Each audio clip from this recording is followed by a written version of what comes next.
You know, Devin, the way I see it, and hey, I'm no intelligent businessman like you, but the way I see it, there's two great evils that bedevil American capitalism of the type that you practice. Number one is outsourcing.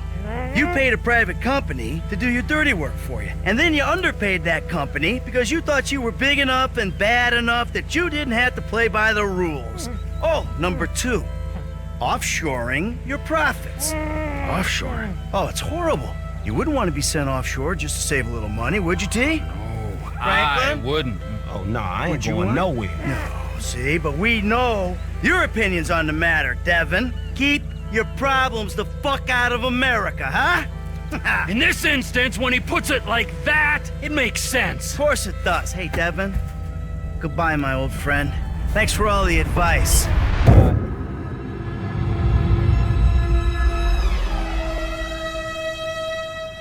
What? Look, I'm all for countercultural anti-capitalism. I'm a video essayist after all. But Rockstar isn't a countercultural studio, they are the culture. And while they talk the talk, they absolutely don't walk the walk. So then, does the company that makes the biggest games on Earth actually mean it when they tell you the system is rigged? Or is that just part of the sales pitch? Because GTA 5 is the highest grossing entertainment product in human history, and while some of that is due to the immaculate quality this studio prides itself on, capitalism does not reward quality. Because while that quality is what got 200 million people in the door, the billions in revenue came from selling the shark cards in GTA Online. But it's worse than it sounds, because according to the Shiny Hunters leak, only 4% of players have generated $5 billion for the company from purchasing shark cards, which is by no means unique.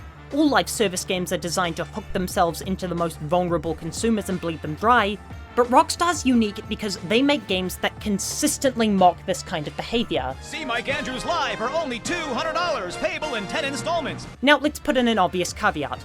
The people who write the stories and the people designing the monetization structure work in completely different divisions of Rockstar, and I'd speculate that they secretly loathe each other, because the ultimate villain of GTA 5's single player is the exact type of person making the executive decisions at Rockstar. Boom! So long, motherfucker! Devin Weston is a specific flavor of villain, one that feels cathartic to kill, but is also a little nostalgic in 2026. Because back in 2013, the global elite still felt the need to pretend they were good people. And with the benefit of hindsight, we can see this is nothing more than a PR cover, but even though it was a lie, I still miss it. Because these days the richest men on Earth have dropped the act entirely. You would prefer the human race to endure, right? You're hesitating. Yeah, well, Yes? I don't know. I would, This is a long hesitation. And Devin's little liberal costume looks quaint next to what they say out loud now, as you simply can't reach that level of wealth to be a billionaire if you have empathy for other human beings. The first time you decide not to raise your employee's salary and give yourself a bigger bonus, congratulations, you're on your way to becoming a CEO. In the shadows, Weston owns a private military company, and if you choose the ending where you kill him, you'll get an email from the head of said PMC to thank you for killing him because now he gets to buy Weston shares on the cheap, in what can only be described as the animalistic orgy of late-stage financial systems.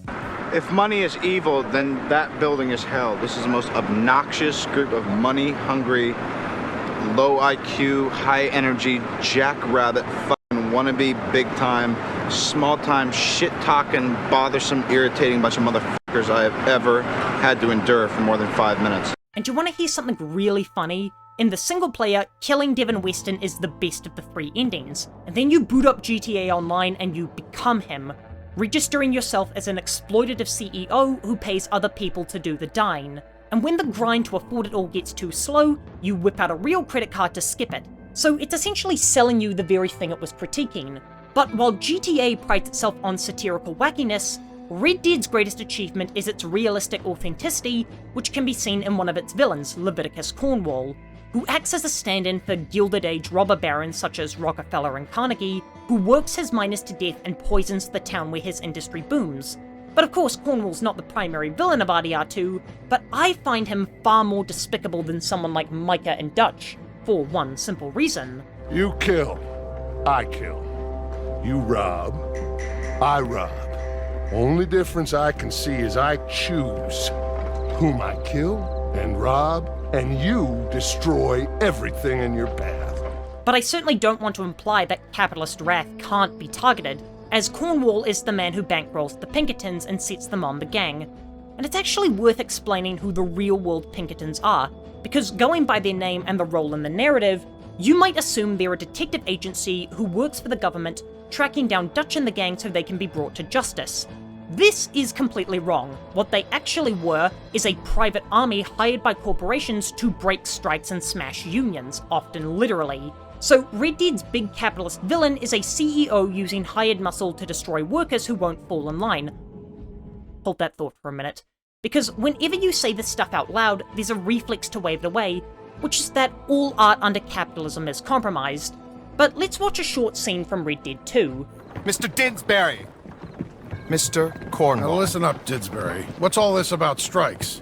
I bought into this mine because of mismanagement, and I intend to make it a success no matter what the cost. It's the wages. Folk feel that you... Feel? Business doesn't give two figs about feelings, sir, not two figs. It's a nonsense that will bring a plague on both our houses.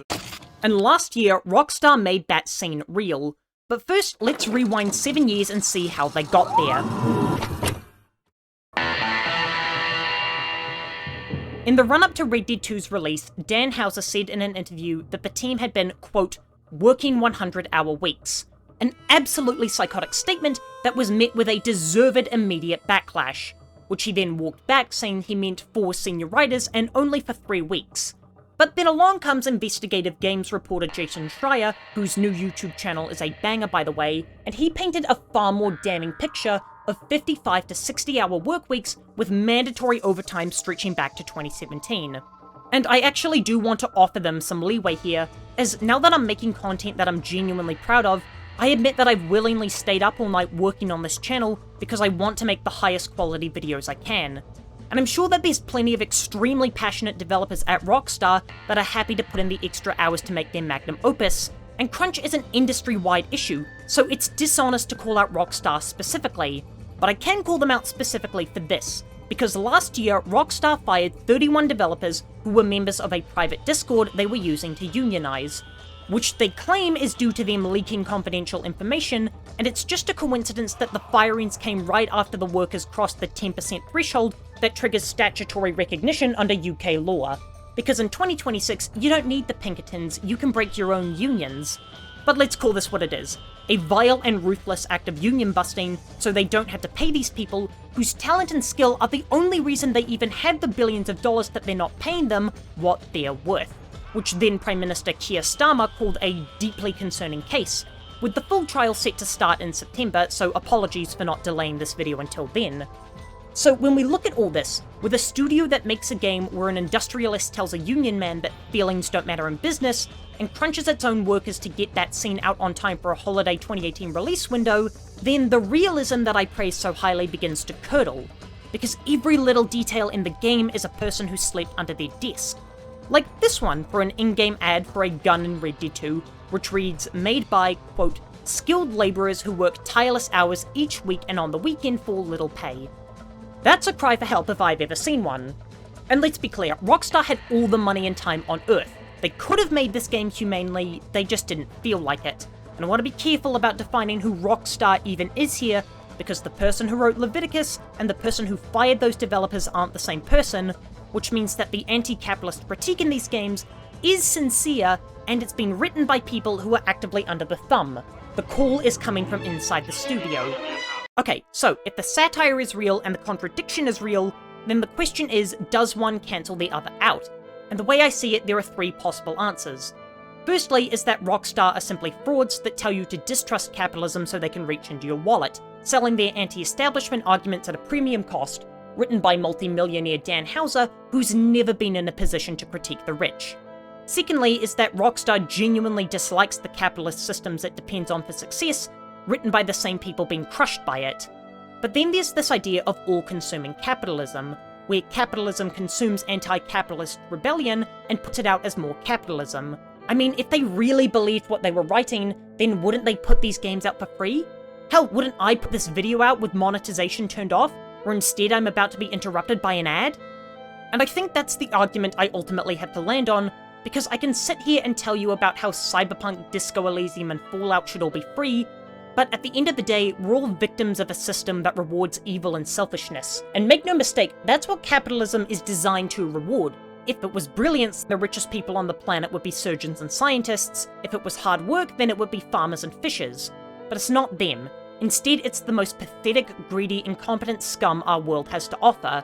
Therefore, if the system rewards evil, then the system itself must be evil.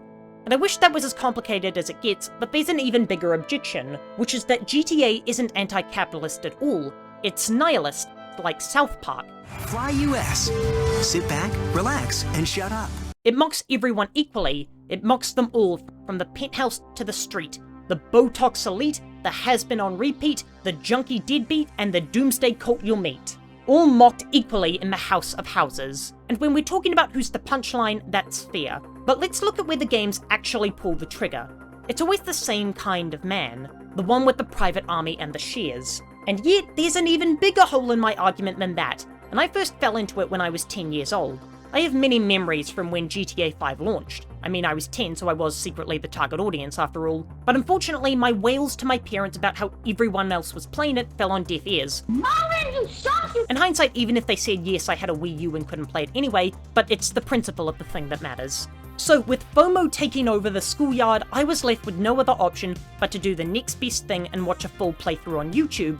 And when I attempted to join a conversation with the line, "Trevor's funny," I was met with blank stares and emphatically told that no one plays GTA for the story. While those children were wrong, they did have a point. Most people play Grand Theft Auto as a power fantasy that allows you to enact all the carnage you can't in reality. And it's not like this is unique to games. Many media-illiterate consumers watch damning indictments of their protagonists like Breaking Bad and The Wolf of Wall Street and walk away with the wrong message. And GTA is just another in a long line of anti-capitalist art that critiques the system while offering no alternative. Instead of complaining about being poor, lady, enjoy it. Mike, I can't feed my kids, and the rent's due. Whoa, bitch, settle it down. USA! USA! And that's not really a fair criticism on my part. It's not like I'm about to pivot into my idea for a new societal framework which solves world hunger. So then, if no one actually catches the satire, does the author's intent still count for anything? Don't let the worst happen to you. It is vital that you protect yourself. Do it the patriotic way. That's right! Ammunition has all the equipment you need to protect your family from the evils of a liberal society! I think it does. The critique is still sitting there for anyone who takes the time to look, and some people falling for the power fantasy doesn't delete the intent. So then, if their anti-capitalist critique is real, then I owe Rockstar a fair shake. Because I don't like making negative videos like this. I started this channel to spread more positivity into games analysis, and regardless of company policy, Rockstar are some of the finest developers this medium has ever seen, so they deserve a section where I try and defend them. But let me be clear, I'm defending the satire, not firing 31 employees because that's indefensible. So if we accept the logic of you can't criticize the system while being within that system, then all criticism would essentially be silenced. Americans wouldn't be able to critique democracy, and Brits wouldn't be able to critique the monarchy. Satire made from within capitalism doesn't automatically make it void. If it did, then the word satire would mean nothing. But then again, does satire even matter when we're talking about a game this big? So let's take it to the biggest, most expensive, most profitable case there has ever been. The one that comes out in November without a disc. The standard edition of GTA 6 is $80 US, a barrier broken by Mario Kart World last year, but no one else could make that price stick. Outer Worlds 2 announced an $80 price tag, got screamed at, and then crawled back to $70. But GTA 6 is not just another game planting its flag at $80. This is the game that's going to make $80 stick around as a new normal, because it's the one game on Earth none of us are willing to boycott. But unlike Mario Kart, GTA 6's physical copy won't even contain a disc, just a download code, to ensure that every single person has to buy their own copy, and that kids at school won't be able to swap discs like they did back in my day. Thanks. And it's only launching on consoles, which is a play Rockstar has always run, because they damn well know they can charge you full price a second time on PC and you'll buy it. And the worst part is, they're right, because even though it makes me grit my teeth, that's exactly what I'm going to do. But Rockstar, I have to ask, you've already made more money than any other entertainment product in history. Why in God's name are you doing something so blatantly anti-consumer? Because they have things nobody else has, because they can afford it, because frankly, I'm rich enough to do whatever the fuck I want, and you're poor enough not to ask me any goddamn stupid questions. But if that's not insulting enough, let's look at what Take-Two CEO Strauss Zelnick said when asked about the price before this revolting reveal, that it's the company's job, and this is his exact wording, quote, to charge way, way, way less of the value delivery, and that consumers should feel like the thing itself is amazing and the price they were charged was fair for what they got. That right there is Devin Weston made manifest. It's the exact same logic GTA 5 mocks, delivered straight by the man who runs the company. And I'm honestly worried that GTA 6 is going to be absolutely toothless when it comes to social commentary, because Dan Houser, the guy who wrote every line I quoted in this video, walked out of Rockstar in 2020, and he didn't write a single line for GTA 6, saying, I think the world's probably had enough GTA from me. So whatever bite this game has is coming from a Rockstar that's lost its sharpest tooth, and then fired the people trying to organize. But hey, we're still a few months out from launch, so the open question is, can GTA 6 even still satirize America in 2026 when America has already made itself into a joke? Back in 2018, Dan Houser said he was relieved the game wouldn't release during Trump's first term because the atmosphere was now beyond satire. It's now launching in a second Trump term, which is even more unhinged than the first, and the timing is grotesque, because the biggest satire of America ever made drops 16 days after whatever shit show the midterms turn into. There's a legitimate chance that this game about a corrupt America ships while the real one is still deciding whether to uphold democracy. Reality has simply outrun the joke, and the setting, protagonists, and trailers point to an obvious takedown of everything that makes modern-day America insufferable, and the two protagonists, in Rockstar's own words, have the deck stacked against them on the darkest side of the sunniest place in America. Two people that the system already chewed up and spat out, robbing their way towards an exit that probably isn't coming. That's just about the most anti-capitalist premise you could build a game around, and Rockstar is going to sell it to us for $80. So, can GTA 6 get away with mocking capitalism in 2026? It already has. The second it becomes the highest earning thing humanity has ever made, the mockery becomes capitalism's best-selling product, because 31 people lost their jobs for asking Rockstar to treat them a little more like people and a little less like Ansberg miners. And Rockstar won't even be hypocrites, because that's just the business model working as designed. We'll be the hypocrites. Because in November, we're all going to give Rockstar the biggest payday in entertainment history for a game that will tell us with a straight face that the rich are evil. And it will be right.